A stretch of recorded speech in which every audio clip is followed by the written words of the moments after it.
Hello, my name is Ken Harrison, and I'm the president of GNB Corporation.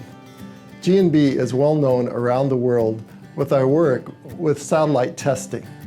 Anytime that there is a space simulation vacuum chamber, GNB products are there. Recently, I got back from a trip to Ethiopia. In December of 2019, Ethiopia launched their very first satellite. It was an exciting event for their country. Their first satellite is being used for observations. They're monitoring weather patterns, they're looking at crops, and Ethiopia is a highly agricultural community still to this day, and it's very exciting for them to have this information. In the future, they're planning on launching communication satellites.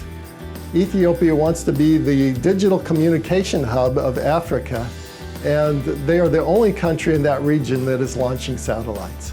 The reason I went on this trip is that I received an invitation from the Ministry of Innovation and Technology. The country of Ethiopia is looking to move into the high technology areas. I'd like to thank the country of Ethiopia for inviting me. We look forward to working with them in the future. GNB is well known around the world for space simulation. Whether you're in Asia, South America, Europe, or the United States, whenever space simulation is being performed, GNB equipment is there.